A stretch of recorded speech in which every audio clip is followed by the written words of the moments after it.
What's up, tech fans? Kevin here on Tech Tomorrow. We're finally seeing some major PC game releases, and today we're talking about the sequel to one of my favorite series reboots, Castlevania Lords of Shadow 2.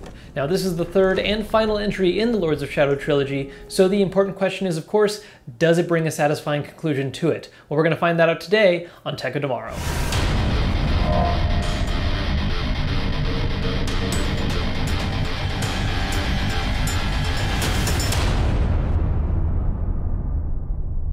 Now, where the first game left us off, we saw the main character Gabriel Belmont transform into the longtime series antagonist Dracula, who you're still playing as in this game. So what this means is that the first game basically serves as one gigantic prologue to the events of this one, not only changing the main character to reflect his new vampiric nature, but also moving the setting from medieval fantasy to modern day. Combos work identically to the first game, and several of Dracula's attacks are the same during his time as Gabriel. While you no longer wield an actual whip, attacks consist of lashing out at your opponents with one made of blood. Now, there are a few changes to the game to reflect your newfound vampiric powers. First off, the fact that you can now finish off enemies by sucking their blood and regaining a little bit of health. One of the more noticeable changes is to the game's magic system. Before, all that happened was that your whip would glow either a red or blue color and gain some kind of special benefit, like healing or increased damage, alongside getting some new moves.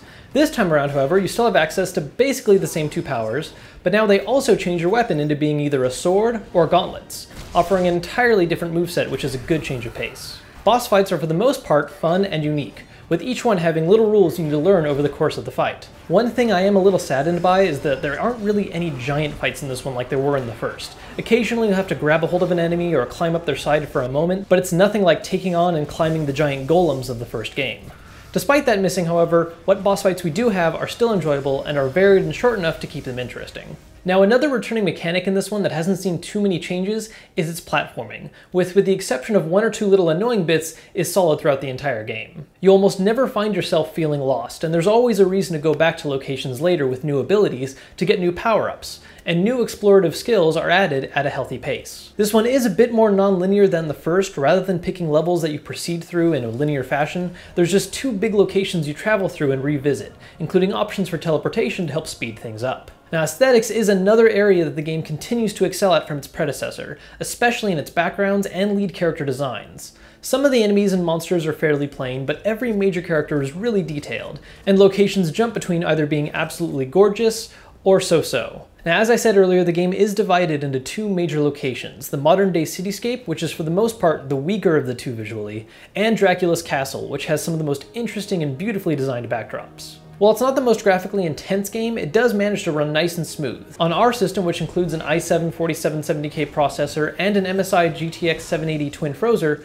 we saw an average of about 98 frames per second on 2560 by 1440 and 155 frames per second on 1920 by 1080, while having all of the game settings set to max. So as I've said, combat and visuals are really solid in this game and are by far its biggest strengths. However, once you get past these two things, you come upon two glaring problems. First off, the writing is just a lot weaker than the first games, which is a shame considering how much that one built up the story and mythology. Several events happen with zero explanation, characters come off more stock and flat, and despite still having some great voice talents including Patrick Stewart, the dialogue just doesn't work. This is all made worse by the fact that the ending, which I won't spoil, is just entirely too short, unresolved, and in some ways defeats the purpose of what the overarching story was originally about. This one also does draw a lot of its plot from the events of the 3DS title Mirror of Fate, though thankfully the game does give you a quick overview of the events at the start of the game. Otherwise, those that skip that side entry would find themselves completely lost. Then we come to my biggest complaint and grievance with this title, stealth segments. Now, personally, I am a huge fan of stealth games and games that are focused on that mechanic, but it never really made sense to me why a third-person action game focused on killing things in fast-paced action would try to shoehorn in stealth segments that break that all up. So in this title, even though you're the Prince of Darkness and over the course of the game kill some of the biggest, most ridiculously powerful monsters, there are these regular guards that you're just never strong enough to fight, ever. And so you're forced to sneak by them by possessing rats, turning into mist, or just staying slightly crouched in the shadows.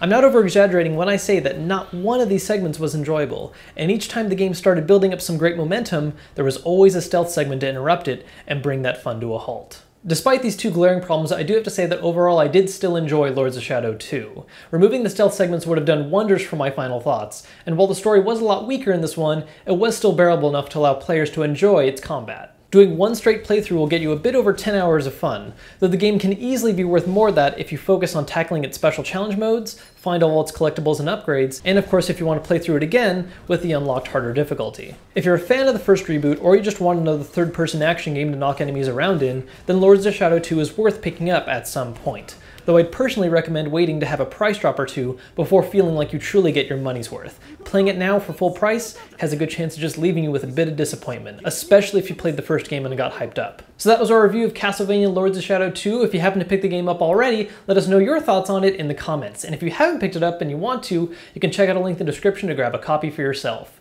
If you enjoyed this video, please make sure to let us know with that like button, and if you're not a subscriber yet, then you should be, because we have more game reviews on the way, including Thief and South Park: The Stick of Truth. Until then, I'm Kevin for Tech Tomorrow, and we'll see you later.